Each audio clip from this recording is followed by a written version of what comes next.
So, whatever happened to the ARK and the roamer from the classic Saturday morning children's show ARK II? Let's find out. Movies, Music and monsters.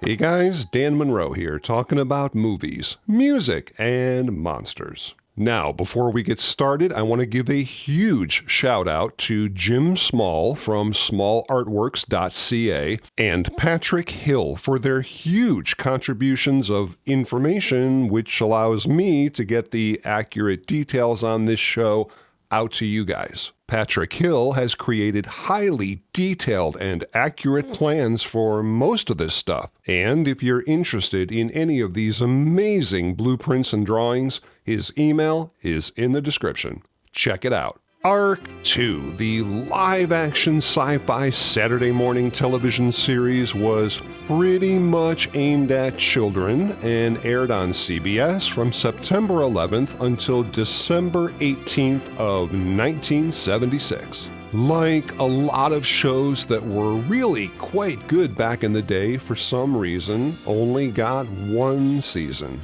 And here's another one. ARK II was created by Martin Roth and had only 15 half-hour episodes. And that was it. The Filmation Company really made a deep impact on Saturday mornings by not doing animated cartoons, but rather these live-action shows, which, even though they were basically geared towards kids, they often had some really interesting storylines. But this is the 25th century, 2476 to be exact, and there's not many people left except a handful of very young scientists whose goal it is to rebuild the world. And how the heck are they going to do that? Well, with the ARK II, of course. The ARK II was basically a large mobile scientific database that traveled around with the goal of bringing hope of a new future back to mankind. The cast of this Filmation show was an extremely mixed bag of characters, including Terry Lester as Jonah, Jean Marie Hahn as Ruth, and Jose Flores as Samuel. This Saturday morning show was actually the first acting experience that Terry Lester ever had. However, he did end up making quite a name for himself later on as a big-time soap opera star. Oh man, Jean Marie Hahn was so cute, and still is. She started her career only a couple of years earlier in 1974, but when she went out for the part of Ruth, she got it. Jose Flores was a minor at the time, but the entire series was shot during the summer, so at least they didn't have to deal with child actors attending school while filming the way Billy Mooney had to do during Lost in Space. They also had a pet chimpanzee named Moochie who played a simian character named Adam who talked. Distant relative of Cornelius, perhaps? I don't know, lines are open, you decide. Despite how weird it looked at times, the chimpanzee was actually a fan favorite with kids and was literally voiced by the producer, Lou Scheimer. That was a vicious little monkey, and I did the voice for that monkey. And when that monkey talked, it was me going, "That's the way I used to talk to the monkey." Similar to Star Trek, every episode began and ended with a numbered entry into the ARK II's log by Commander Jonah, which, more often than not, contained the weekly moral that the kids learned while watching that particular show. Wow, morals and kids' television.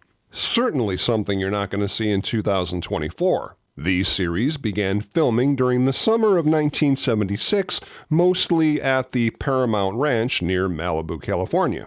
But today you might know it as Malibu Creek Park. Yep, the same awesome location where they shot Logan's Run, MASH, Planet of the Apes, and so many more. We could be here all day. You know, one thing that was really cool about this show was, unlike Star Trek and Lost in Space, most of the episodes were literally filmed outside. However, all the shots of the Ark traveling at extremely high speeds were shot at Rogers Dry Lake Bed at Edwards Air Force Base. Also, similar to shows back in the day like Land of the Lost, they would literally film 2 episodes per week. The Ark itself was a really cool and interesting looking futuristic 6-wheeled vehicle, 50% living quarters, 50% mobile laboratory, but 100% cool. And speaking of cool, occasionally, like Lost in Space, you'd see the characters wearing a jetpack or jet jumper, which was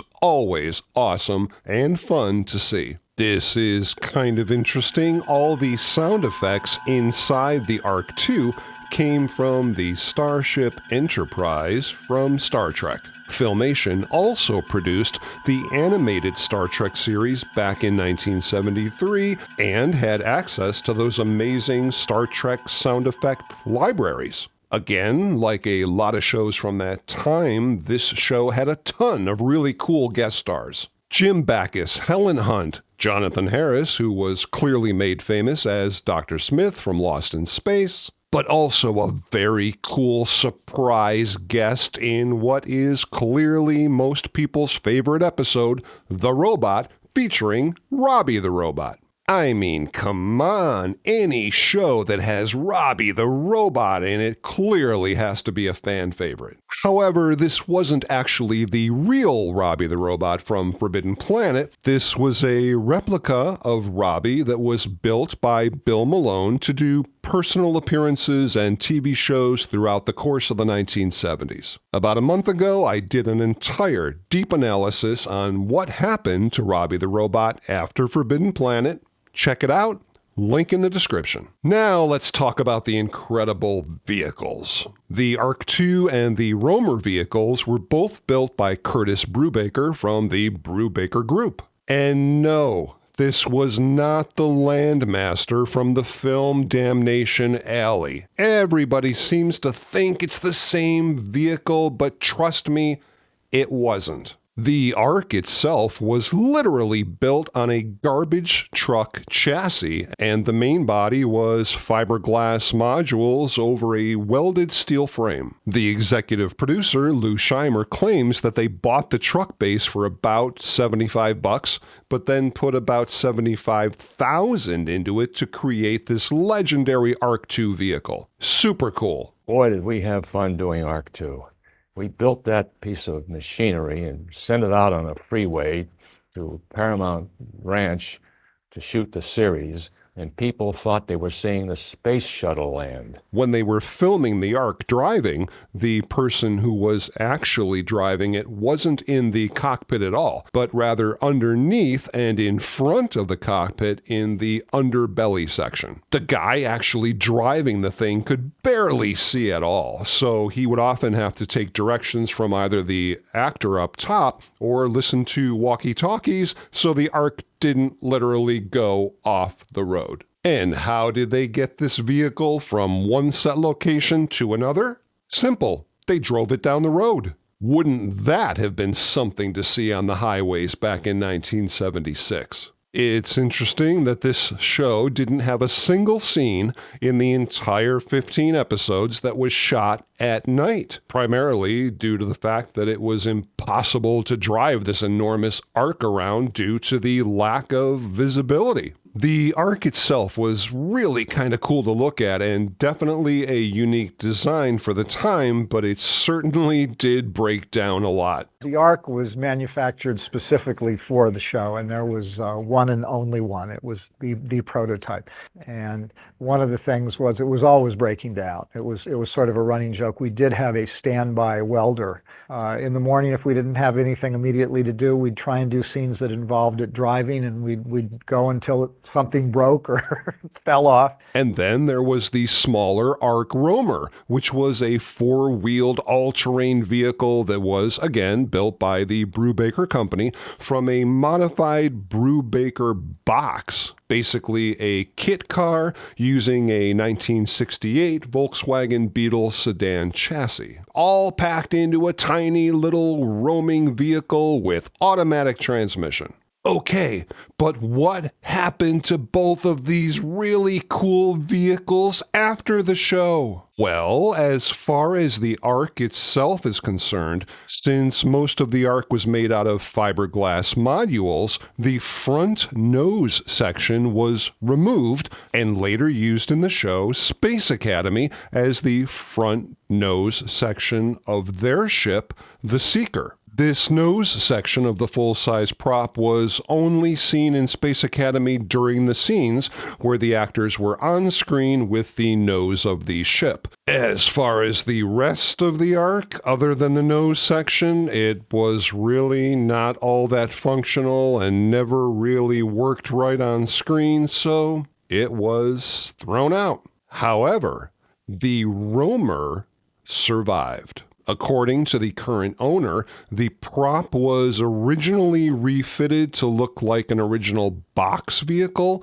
but plans are underway right now to actually restore it back to the way it looked in the show. How cool is that? And why was this show canceled after only 15 episodes? Well, the show basically just ran its course. I mean, keep in mind that it was pretty common practice back then to simply create enough episodes of a series so that it could reach syndication status. And that's exactly what happened. The entire ARK II series was eventually released on DVD in 2006. The 4-disc set contained not only the 15 original shows, but a ton of special features and uncut episodes which were digitally remastered and presented in their original production order. Now, this is kind of weird and super interesting. According to Lou Scheimer, who was one of the show's producers, they were planning to do a spin-off show of ARK II starring Jonathan Harris. How cool would that have been? But when that whole idea fell through, they ended up casting Jonathan Harris anyway in another classic sci-fi children's show in 1977 called Space Academy. But that, my friends, is the topic of another video. I really hope you guys enjoyed that deep dive into the vehicles of ARK II, and if you did, and you like this kind of stuff, please consider subscribing to the channel. I've got a whole ton of new videos coming up really soon that I know you guys are just gonna dig. As always, if anybody has any questions, drop them down in the comments and I will try my best to answer them for you. And please feel free to stop back anytime as we continue our conversation on movies, music, and monsters. Movies, music, and monsters.